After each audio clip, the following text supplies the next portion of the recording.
जी नाज़रीन, मैं इस वक्त मौजूद हूँ इलेक्ट्रिकल डिपार्टमेंट के स्टॉल में, जहाँ पे एक भाई ने वेंटिलेटर का एक प्रोजेक्ट तैयार किया है। इनसे पूछने की कोशिश करेंगे कि ये काम कैसे करता है।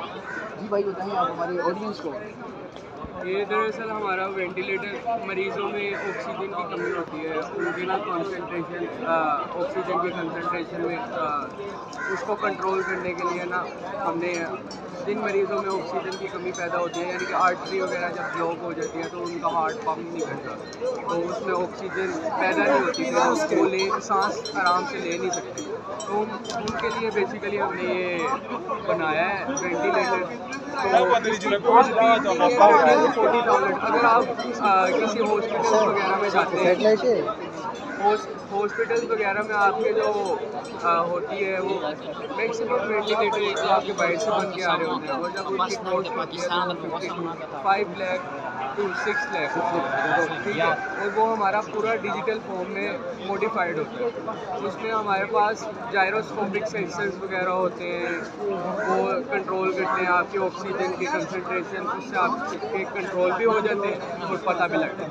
लेकिन हमारा ये मैनुअली ऑपरेट कर रहा है, मैनुअली हम यहाँ से ऑक्सीजन की कंसंट्रेशन हम इसकी इधर से मैनुअली सेट कर सकते हैं, ठीक है।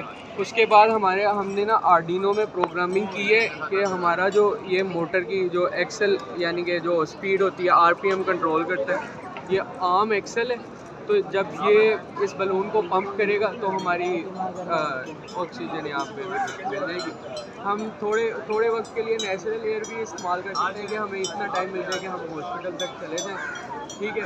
या तो आप ऑक्सीजन कंसंट्रेशन या इनहेलर टाइप वगैरह ऑक्सीजन प्योर फॉर्म में इधर आप दे सकते हैं। ये ईजी टू कैरी, ये घर में। जी नाज़रीन, जैसे कि आपने देखा कि हमारे भाई ने बहुत अच्छी तरह एक्सप्लेन किया कि for those who can not afford expensive ventilators, those which are available at hospitals, को ये घर पे भी अफोर्ड कर सकते हैं। और ये बिल्कुल 40,000 to 50,000 कॉस्ट पे ये लोग ईजी एक वेंटिलेटर बना सकते हैं। बहुत शुक्रिया आपका।